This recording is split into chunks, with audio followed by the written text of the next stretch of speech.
Ladies and gentlemen, please welcome our next innovator. He's the Chief Executive Officer at Oasis Collections. Ladies and gentlemen, Parker Stansberry. Parker. Hey. Hi, everyone. My name's Parker, and today I want to talk about how my company, Oasis Collections, is reinventing the hotel.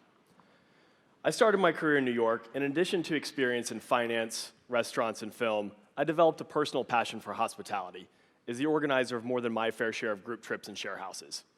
In 2006, I decided it was time to live abroad for a while and picked Buenos Aires.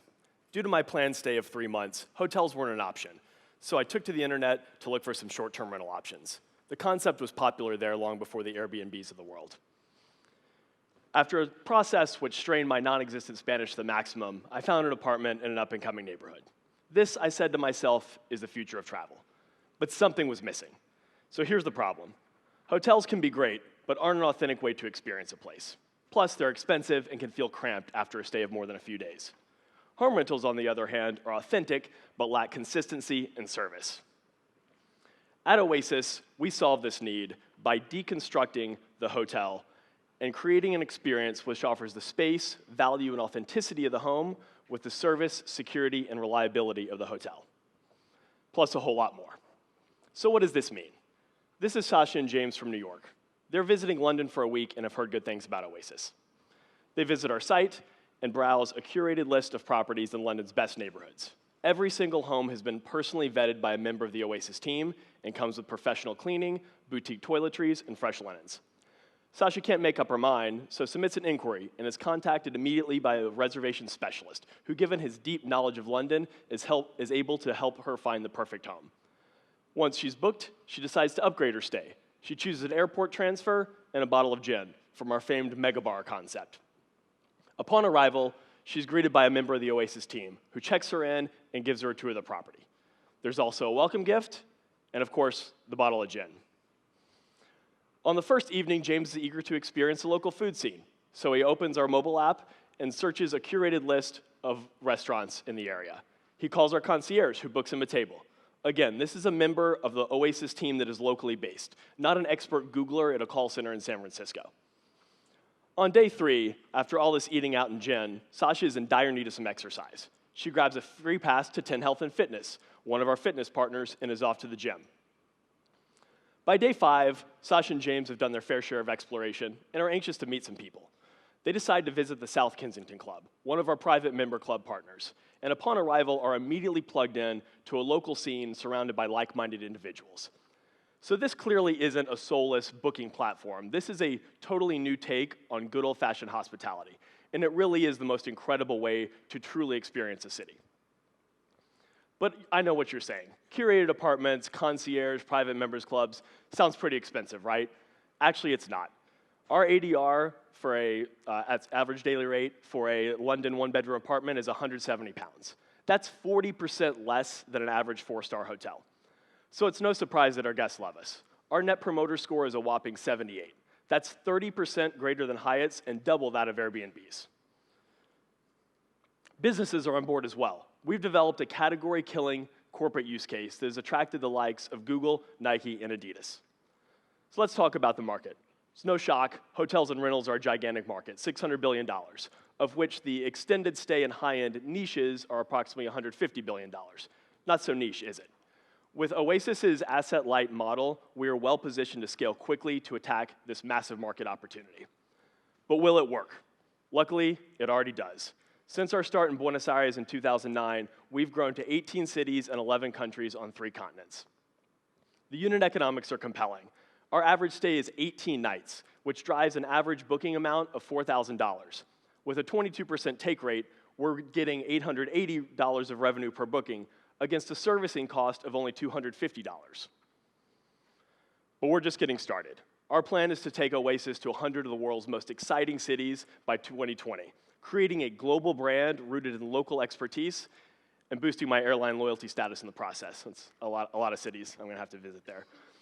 On the technology side, we've developed a custom logistics system which handles everything from quality control of properties to distribution to online payments. And next month, we'll release a new mobile app that offers a concierge chat functionality which will greatly enhance the guest experience.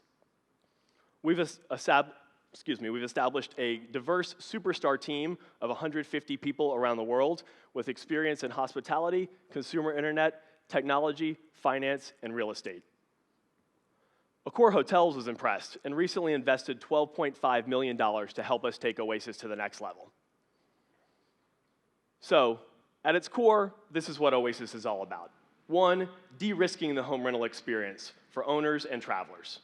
2, enabling travelers to really connect with the world's great cities. And 3, changing the way that people and companies think about accommodation. I really do believe this is the future of travel and hope to inspire a new generation of exploration. Thanks very much. Nicely done, Parker, right on time. Into the Dragons Den you go. Dragons, what do you think? Can you talk a bit, so this is very interesting. What are the costs to operate something like this in terms of the rental versus, what are the margins on that?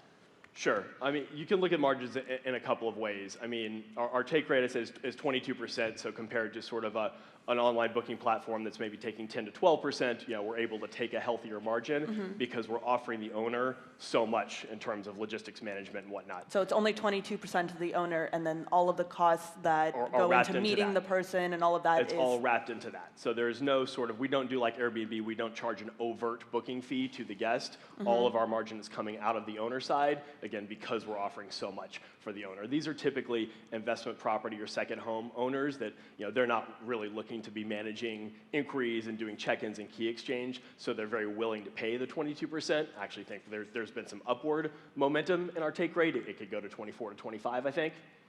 And with that margin, combined with a long extended stay and the fact that it's an upscale product, that kind of leads to the healthy margin per booking. Parker, are you doing the customer acquisition yourself? So is it direct to Oasis, or are you powering those sites? A combo. So we definitely are building a brand and definitely driving direct bookings through our own site. That's approximately 40 to 50% of our business. We have an offline sales force, 5 people. We do some direct selling to companies themselves. Nike's a big customer for the upcoming Olympics in Rio, for example, selling to travel agents, corporate housing companies, and then we do use other online distribution platforms. We have an API with HomeAway, Flipkey, TripAdvisor, so we drive about 20% of our business through those other distribution channels. And what do you think of the guys like Pillow in the US or Air Sorted and Hostmaker in London that are trying to use the Airbnb channel, Airbnb hosts, and provide the more curated, high-touch experience? I mean, are you competitive with those on the host side, the guest side? We are, and some of them are oriented more towards the host side, and some are oriented more towards the guest side. I think at this point, 2 things. One, whenever you're building on somebody else's brand and platform, there's risk. Airbnb decides to do some of those things themselves. They change. B, I think from the owner perspective or the guest perspective, being able to come to one source for the entire value chain, it is interesting. We converted an owner in Los Angeles recently who's using 6 different companies to manage his rental. Airbnb and HomeAway for demand, Pillow for something else, a concierge company for something else. He's like, wow, if you guys can do what 6 companies do, that's, even if it costs a little more, that's pretty compelling. Does that mean that you have to drive a lot more demand to them to keep their utilization up? That is correct, yes. So that is why it is definitely a sort of, again, curated property by property. It's not a slap a bunch of properties on and hope they get bookings. We definitely consult with each owner. Are you looking to drive 70% occupancy here? Do you plan to use the place yourself? Do you not care so much about occupancy? You're more about the type of client. So yes, we have to be a bit more, I'd say, kind of rifle shot in terms of driving demand to properties. Your average stay is 18 nights currently on your existing and that's driven by sort of a lot of international leisure traffic. That's sort of a 10-night average stay. It's like Americans going to Europe. Americans going to Europe, Brazilians going to the U.S., just a lot of cross-border, and then also by true extended stay corporate use. That's, again, the interesting thing of working with investment properties and second homes as opposed to primary residences. We've got chunks of calendar. So a Google guy getting relocated to Bogota for 6 months, they can use us. It's going to be hard to find 6 months of calendar on. All right, there we go. We'll leave it there. Parker, nicely done. Great job. Thanks, guys. Very good. Thank you.